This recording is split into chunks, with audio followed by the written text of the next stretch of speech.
Buying a house as a married partner. But first, let's hit it.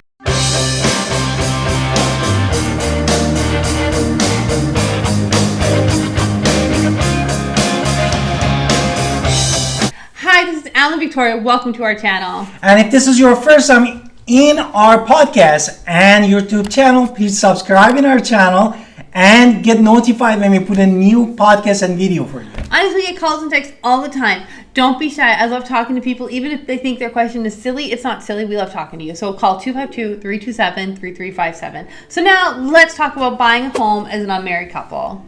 With increasing the number of the unmarried couple almost 3 times in the past couple of years in the United States, the question comes in your mind, and many of you, that how you can purchase a home as a married couple.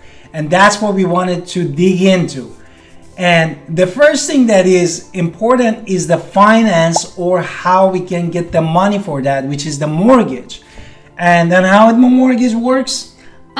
It can work a couple different ways. Now, of course, if you have cash, you don't care about the finances. But if you do have financial issues, maybe it's going to be one person is buying because they have great DTI, great credit, and they're going to get great interest rates on that home. Exactly. But now, as an unmarried couple, most likely you're going to want to combine both incomes. Now, Yes. if you're combining both incomes, that means the lender is going to qualify you, of course, for more house, a better loan. But this doesn't necessarily go as easy when you are not married. So let's just talk about why. Because the lender is going to also care about that title and who is on title and what they're lending for. So it just does get more confusing. So let's talk about it. What is the best way to hold title?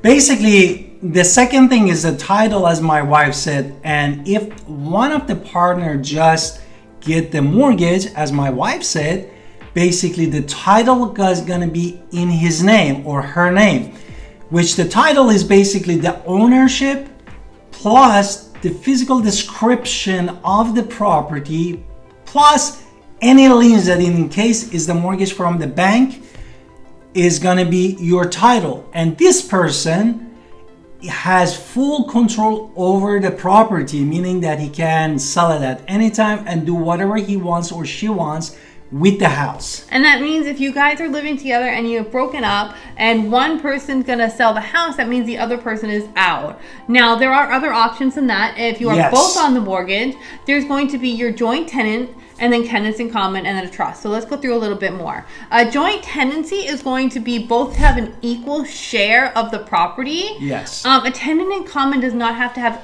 equal shares. It can be 60-40. There is different reasons for right of survivorship, though, with both of them when it comes to family, that again, you should be talking to a legal attorney or in your state. Another thing you can talk about when you're there is another one, which is a trust. Yeah. A trust is going to be a legal title, a lawyer-created legal creation. The ownership goes into the trust, and the trustee manages the trust. Another thing that we're going to say, just to compare it, when you are a married couple, you're getting tenants in the entirety, which means that you're going to get survival rights. Even if one person buys the house, the other person is automatically ownership, at least here in North Carolina.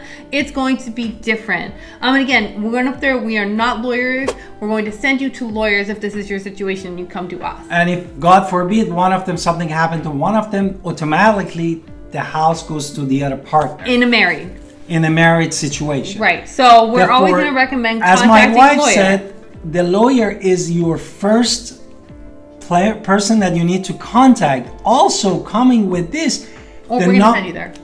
Number 3, that when you talk to you could have something called cohabitation. Before you get that, the lawyer is going to do a couple things. He's going to have a dispute process and an exit strategy. So therefore, when something happens... No. This is part of the agreement. My wife jumped into it.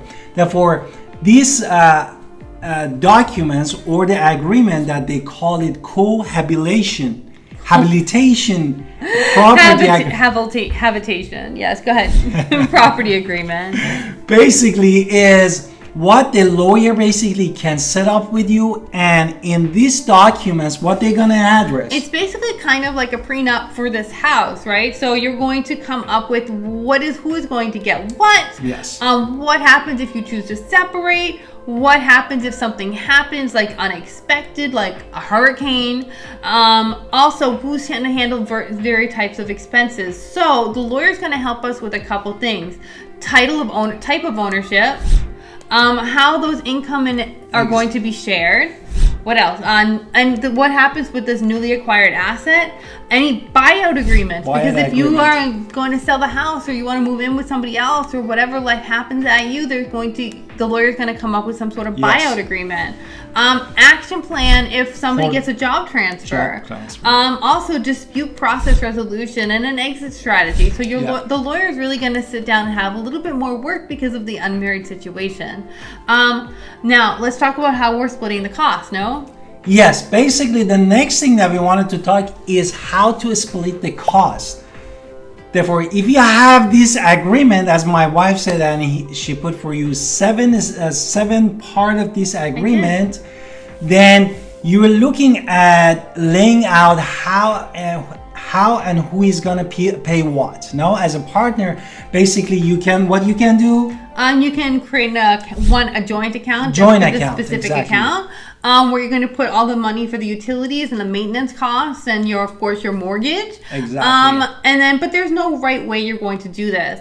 You can do it any way you want. Maybe just give the money to one person, but then it looks like when it comes to dispute resolution, it's going to look like just one person's been paying the whole time. So it's better to have some sort of plan and action to where both names are always on there.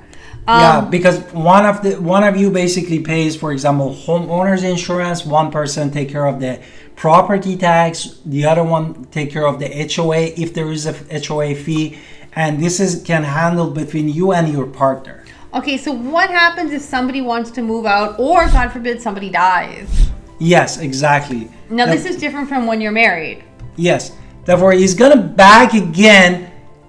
This part again, you need to talk to a basically attorney. So we're gonna send you there right away. Specialized in real estate, and is gonna go toward one of those 4 type of the ownership that we named it, which is sole ownership, joint tenancy, tenant in common, and trust. And like we said, we talked about where you're going to come up with an agreement for these action plans and buyout plans. So you would have come up with the plan already. If at least you've come with us, this way you have seen what's going to happen and we can kind of figure it out. Exactly. Now we have a couple more questions that many of you have in your mind and we wanted to answer. The first question is how you can add your partner to the mortgage after buying a house, no? Okay, so the only way to do that is refinancing, and let's be honest, if this person has a 2 something interest rate, you might not want to do that, but this is not the only way. If somebody has a great mortgage interest already, this is not the only way, but if you want to be added to the mortgage, it's going to be a refi time, where you're going to have to figure out the interest rate through the end of the year. You don't have to do that though once you are married. What happens? What do I need to change if we are married? Basically, you join in tenancy entirely. Right. So now you're going to make sure that you're going to go back to the lawyer, and we're going to make sure the lawyer changes the deed. Right. That's number one thing. The deed and the title policy, and the homeowner's insurance, and all the utilities are going to have both names on it. So the utilities is going to be on you, but you should also make sure that we are at least going back to the deed, the title, and the homeowner insurance. So hey, there's now a spouse. Exactly. And then the next question after all this question is how buying together before marriage impact your taxes, which is super important to know. Right. Now, the most important reason a lot of people buy homes is for that mortgage interest tax deduction. Yes. And you save a lot of money every year on tax deductions, as well as getting that appreciating asset of a house. Yes. So, and typically whoever owns the house is going to be getting the 1098 from the bank. Yes. So make sure that when you're looking, so whoever owns the house is the only person that's going to be able to itemize your taxes. Because the bank basically sent to one person the copy of this interest. Right. So when you are not married, you're doing separate taxes as single people. And so it is going to be different. So again, we're not accountants and we're not lawyers here in this state. So we just kind of wanted to give you what we know and where we will send you if you are working with you to talk to, so you are good. And see you in the next podcast and video, and talk to you soon. Bye.